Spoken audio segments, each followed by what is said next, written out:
ሰላም ጤና ይስጥልን ውድ የአቻር የሚዲያ ተከታታዮች እንደምናችሁ። ከ15 ቀን በኋላ ይሄው ዛሬ ደግሞ በስቱዲዮ ተገኝቻለሁ። ዛሬ የማጫውታችሁ ጉዳይ ስላለኝ አብራችሁን ቆዩ።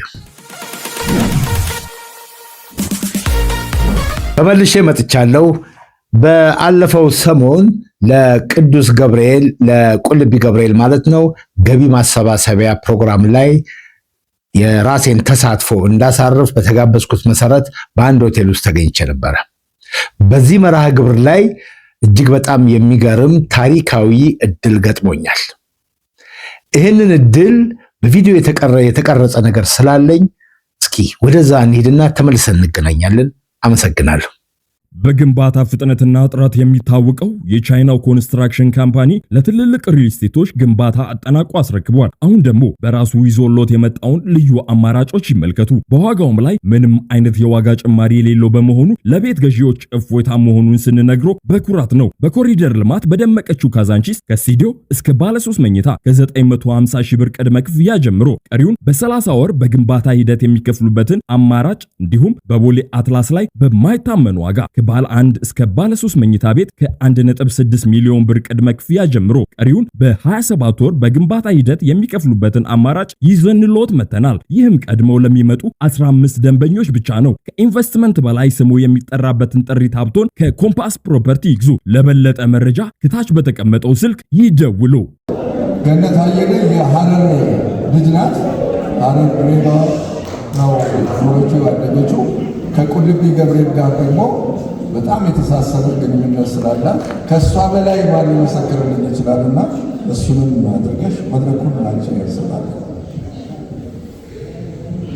አመሰግናለሁ። ሁልጊዜ መልካም ቃል የምትናገር ውድ የስራ ባልደረባዬ ነህ። ጋዜጠኞች ሁላችሁምና አመሰግናለሁ። እንግዲህ እንደተጠቀሰው እኔ የሐረር ልጅ ነኝ። መልአኩ ቅዱስ ገብርኤል ሐረር አካባቢ ያው ቁልቢ ነው በብዛት ሰው የሚያውቀው ቁልቢ ገብርኤልን ነው። ስሙም የገነነው በዛ ነው። ምንም እንኳን በየቦታው ክብሩ ደግሞ እርዳታው የታወቀ ቢሆንም ያው ሐረርን በተመለከተ እንደው አንዳንድ ነገሮችን ላካፍላችሁ ፈልጌ ነው። ምንድነው እንግዲህ ብዙ ጊዜ ሰዎች ገብርኤልን ለምነው አያፍሩም። ረዳይ ነው፣ ፈጥኖ ደራሽ ነው። እሱን አማላጅ አድርገው የሚያፍሩ በጣም ያሉ ማለት ይቻላል። እና የሐረር ሕዝብ ደግሞ በጣም ያምንበታል። የሐረር ሕዝብ ብቻ ሳይሆን ከመላው ኢትዮጵያ ከመላው ዓለምም የእሱን ስም ጠርተው እሱን ተማጽነው ብዙ ያተረፉ አሉ። ልጅ ያገኙ፣ ብዙ ነገር ጤናቸው የተመለሰላቸው። ይህንን አሁን ዘርዝረን አንጨርሰው። በዙ አጋጣሚ ደግሞ መጥቀስ የምፈልገው ክርስቲያኖች ብቻ ሳይሆኑ ሙስሊም ወንድሞቻችን እና እህቶቻችን ሳይቀሩ እናቶቻችን ጅብሪል ብለው ለገብርኤል ስለት ሲያደርሱ አይቻልም እና እናንተም አጋጥሟችሁ ይሆናል። ከዛ ሌላ ደግሞ እንዳልኳችሁ ከሐረር ጋር እና ከድሬዳዋ እና ከአካባቢው በጣም የተለመደው ነገር ቅዱስ ገብርኤልን ተማጽኖ ያው ስለት ብዙ ጊዜ በእግሬ እመጣለሁ ነው የሚባለው ወደ ገብርኤል እና 75 ኪሎ ሜትር ይሆናል ነው የሐረሩን ብቻ ስለማወራ ማለት ነው። ያንን እንግዲህ ከሐረር ተጀምሮ በአለማያ፣ በአዴሌ፣ በቀርሳ፣ በዳንጌ አርጎ ገብርኤል ይገባል። ቁልቢ ገብርኤል እዛ ስለት ተደርሶ ጸሎት ተደርጎ ሁሉ ነገር ተደርጎ ደግሞ ለዓመቱ አድርሰን ተብሎ ሰው ይለያያል እና አንድ አጋጣሚ ላይ ትዝ ይለኛል።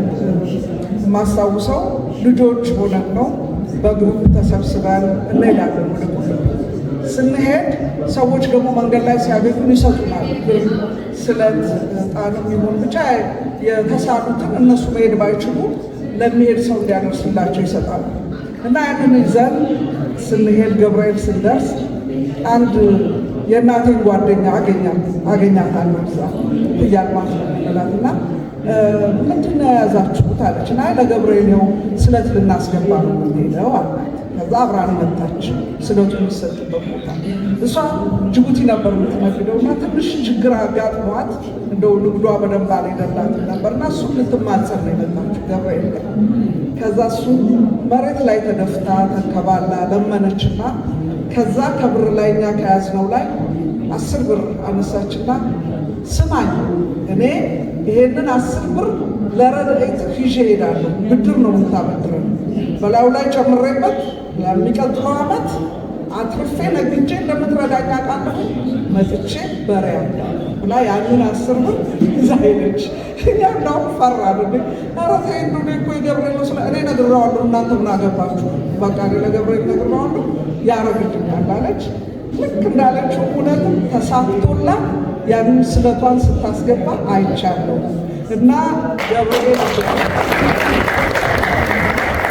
ከእሱ ጋር ያለን ግንኙነት እንደ አባትና ልጅ ለምነነው ነግረነው ኢቭን አሁን በዚሁ በቁልቢ ጉዞ ላይ ብጨምርበት ለምሳሌ አንዳንድ ጊዜ ደክሟቸው የሚቀሩ ሰዎች አሉ። ከሀረር ተነስቶ መሀል መንገድ ላይ ሲደርሱ ከደከማቸው ቆመው ገብርኤል የዛሬ ዓመት የቀረውን እሄዳለሁ አሁን ለጊዜው ግን በቃ እዚህ ደርሻለሁ ብለው እንደ አባት የሚያናግሩት መልአክ ነው። እንኳን ለተቸገረ እንደዚህ ያለ ፐርሰናል የሆነ ግንኙነት ከገብርኤል ጋር አለ ለማለት ነው። እና እንግዲህ ወደሚቀጥለው ልሂድ መሰለኝ። ከዚምባብዌ ከቀድሞው ፕሬዚዳንት ከኮሎኔል መንግስቱ ኃይለማርያም ባለቤት የመጣ መልእክት ነው። እሳቸው ቤተሰቡን በአጠቃላይ ከገብርኤል ጋር ያው እንደ ብዙ ሀረር እንደሚኖር ሰው ግንኙነት አለ ማለት መንፈሳዊ ግንኙነት። በዛ መሰረት ወይዘሮ ባንቺ ደግሞ በጣም የኦርቶዶክስ ቤተክርስቲያን አክባሪ ናቸው። እስካሁንም ይጾማሉ፣ ይጸልያሉ እና በጣም አማኝ ናቸው። እና እንደነገሩኝ አንድ ጊዜ በ60ዎቹ አጋማሽ ላይ ይመስለኛል ከአብዮቱ ፍንዳታ በኋላ ነው እንግዲህ እሳቸውና ገብርኤል ናቸው የሚያውቁት። ልመና ይለምናሉ፣ ቅዱስ ገብርኤልም ይሞላላቸዋል። እና ያን ጊዜ እሳቸው ከሀረር ተነስተው መንገድ ሲጀምሩ ቅሪት ነበሩ፣ ግን ያ አላቆማቸው። ዝም ብለው ይሄዳሉ ማለት ያንን ስለታቸውን ለማለት። በኋላ ያኔ ብዙም አይታወቁም ነበረ። ዝም ብሎ አንድ ሰው የተከተላቸው ማን እንደሆኑ ማንም አያውቅም። በኋላ አንድ ሴት አየችኝና ልጄ የደከመሽ ትመስያለሽ፣ እስቲ እንጂ ይሄንን ብላ ውሃ እንደው ጥሬ ነገር ሰጠችኛሉ። ማለት ያ አበርትቶን ሄድኩ እና የቁልቢ ገብርኤል እኔም በጣም ይሰማኛል ብለው ይሄንን አድናቆታቸው እንድናገር እንድመሰክር ፈቅደውልኛል። ይሄንን ለመናገር ነው። በዙም አጋጣሚ ለአሁን ለምናደርገው ለዚህ ለቤተ ክርስቲያን ስራ የሚሆን የራሳቸውን እርዳታ ልከዋል፣ ማለት ገንዘብ ልከዋል። በረከቱ እንዲደርሳቸው እርዳታ አይደለም ይቅርታ፣ በረከቱ እንዲደርሳቸው ልከዋል። ያንን ያው ለአስተባባሪዎቹ ገልጻለሁኝ። ይሄ ነው ወይዘሮ ባንቺ ቢሻው። ዛሬ ከባድ ትልቅ እድል ነው የተፈጠረልኝ። ቅድም እንዳልኩት አምላክ ነው እድል የሚሰጠው። ቅዱስ ገብርኤልን አስቀድሜ አመሰግናለሁ። እኔ እንደምታወቀው በጫማ ስራ ነው የምኖረው የምተዳደረው። ታሪኬ ደግሞ እንደሚናገረው ለትላልቅ አርቲስቶች፣ ትላልቅ ባለሀብቶች፣ ለትላልቅ ባለስልጣናት ጫማ በመስራት እታወቃለሁ። አሁን ግን ለጊዜው የማየው ምንድነው የባለስልጣናቱን ነው። ለክቡር ጠቅላይ ሚኒስትር መለስ ዜናዊ ጫማ ሰርቻለሁ በስማቸው። በመቀጠል ለወይዘሮ ሀዜብ መስፍን ሰርቻለሁ። ከዛ በመቀጠል ደግሞ ለክቡር ጠቅላይ ሚኒስትር አብይ አህመድ ጫማ ሰርቻለሁ፣ ለሌሎችም ባለስልጣናት። እኔ ሁልጊዜ የወጣትነት እድሜን ያሳለፍኩት በደርግ እኛ በመንግስቱ ኃይለማርያም ጊዜ ነው የምንለው በመንግስቱ ኃይለማርያም ጊዜ ነው የምንለው። በዛን ጊዜ ነው። እንደገና ደግሞ ብሔራዊ ወታደር ነበርኩ። ጄኔራል እኔ ያውቃቸዋለሁ፣ እሳቸው አያውቁኝም። እኔ 23ኛ ክፍለ ጦር ነበርኩ፣ እሳቸው ሰንጥቅ አዛዥ ናቸው። ትልቅ የሀገራችን ባለውለታ ናቸው። ለዚህ ነው ይቀመጡ ያልኩት። እና ዛሬ ይህን እድል አገኘሁ። በእውነት እንደ ዛሬ ደስ ብሎኝ አያውቅም። እና ለፕሬዝዳንት መንግስቱ ኃይለማርያም ጫማ ሰርቼ ለገነት አስረክባለሁ። እጅግ በጣም ደስ ብሎኛል። እጅግ በጣም አስረክባለሁ። ሌላው